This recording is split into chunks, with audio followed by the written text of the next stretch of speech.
Hello అండి అందరికీ welcome to Padma Prasad vlogs. చూస్తుంటే యమ్మీగా ఏంటో టెంప్టింగ్గా కనిపిస్తుంది కదా. అవునండి, చేపల పులుసు పెట్టాను. ఆహా, ఎంత బాగా వచ్చిందో తెలుసా. ముక్క నిజంగా అలా తీసుకు తింటూ ఉంటే సూపర్గా ఉందండి. చేపల పులుసు ఎప్పుడైనా కూడా పెట్టిన రోజు కాకుండా నెక్స్ట్ డే తింటూ ఉంటే ఆ టేస్టే వేరు కదా. అందుకనే నేను ముందు రోజు కుక్ చేసుకొని రేపు తినాలనుకుంటున్నాను. క్విక్గా చేపల పులుసు టేస్టీగా ఎలా చేసుకోవాలో చెప్తాను, వచ్చేయండి. మరి చూడండి, నేను చేపల పులుసుకి ఈ సైజు ముక్కలు కట్ చేసుకొని నీట్గా 4-5 సార్లు కడిగానండి. చక్కగా వాష్ చేసేసుకున్నాం కదా. ఇవి వచ్చేసరికి పొట్ట ముక్కలు, చేప కొంచెం పెద్దది, సో నేను అందుకని రౌండ్ ముక్కలు కోస్తే చేప పులుసులో చిదరైపోతుందని అడ్డంగా పొట్ట భాగాన్ని సపరేట్గా కట్ చేయించుకున్నాను. ఇప్పుడు వాష్ చేసిన చేప ముక్కల్లో 1 టీ స్పూన్ దాకా పసుపు, రుచికి సరిపడా కల్లుప్పు, రుచికి సరిపడా కారం వేస్తున్నాను అండి. పచ్చికారం వేస్తున్నాను. చూడ్డానికి కలర్ఫుల్గా ఉంటుంది, ఘాటుగా బాగుంటుంది. మీరు నార్మల్ కారం అయినా కూడా వేసుకోవచ్చు. ఇప్పుడు దీంట్లోనే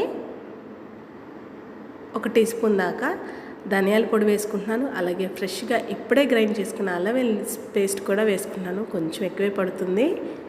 ఇప్పుడు వీటన్నిటిని చక్కగా చేప ముక్కలకి ఈ మసాలా అంతా పట్టేటట్టు కలిపేసుకుందాం.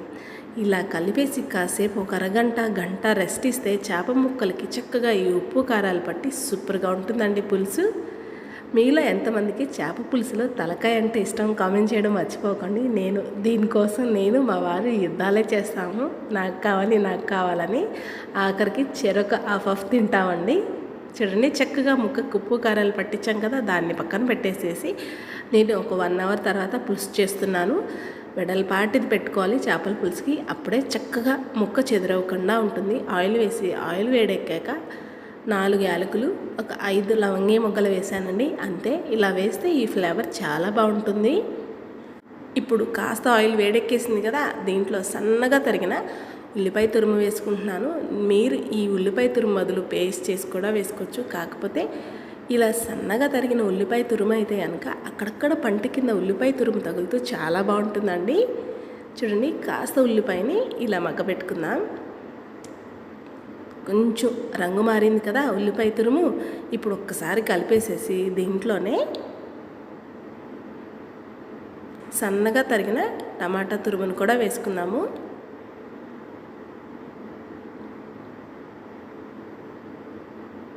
చూడండి, చక్కగా ఉల్లిపాయ మగ్గిపోయింది కదా. ఇప్పుడు దీంట్లో టమాటా తురుమును కూడా వేసేసుకుందాము.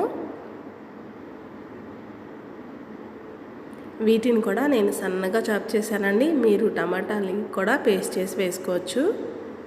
ఇప్పుడు ఈ టమాటాలను కూడా వేసి కాస్త టమాటాలను కూడా మెత్తగా మగ్గబెట్టేసుకుందాం.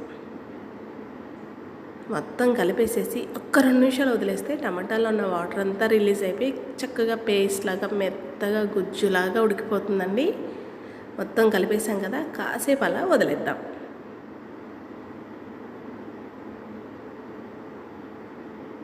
చూడండి, ఆయిల్ అంతా భలే సపరేట్ అయింది కదా. ఇంకొకసారి మొత్తాన్ని కలిపేసేసి ఇప్పుడు నిదానంగా మనం కలిపెట్టుకున్న చేప ముక్కలన్నీ కూడా నీట్గా గిన్నెలో సర్దేసుకుందాం.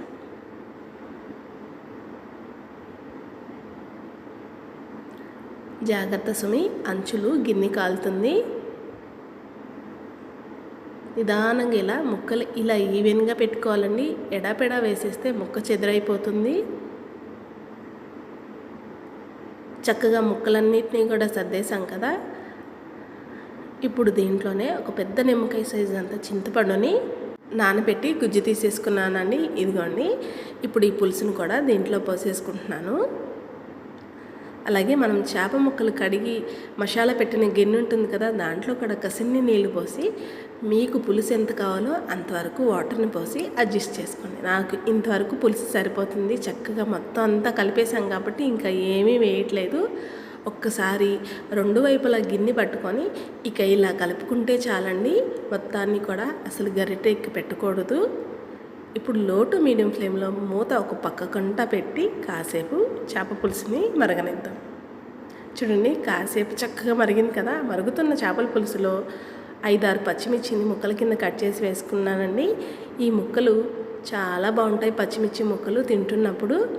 అలాగే ఒక గుప్పిడి కరివేపాకు కూడా వేసుకొని మూతని పక్క కంట ఏటవాలుగా పెట్టుకొని మళ్ళీ కాసేపు చక్కగా పులుసుని మరగనిద్దాం.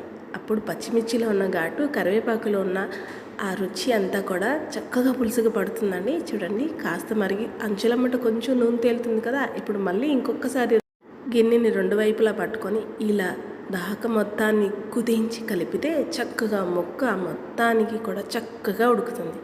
పావు టీ స్పూన్ దాకా గరం మసాలా వేస్తున్నానండి. ఇది కంప్లీట్గా ఆప్షనల్. నాకు కొంచెం పులుసుకి ఘాటుగా అనిపిస్తే తినడానికి చాలా బాగుంటుంది, అందుకే వేశాను. ఫైనల్ టచ్ కొంచెం కొత్తిమీర జల్లిస్తే మన కమ్మని చేపల పులుసు రెడీ అండి.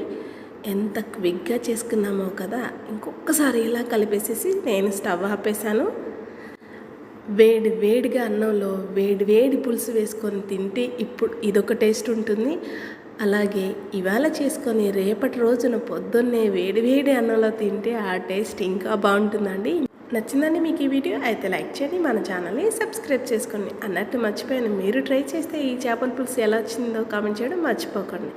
నేను మరిన్ని కొత్త వీడియోస్తో మీ ముందుకు వస్తూ ఉంటానండి. ఉంటాను మరి. వేడివేడిగా ఒక ముద్ద ఇప్పుడు లాగిచ్చేస్తాను, మరుసటి రోజు ఇంకొక ముద్దను కూడా లాగిచ్చేస్తాను. ఉంటాను.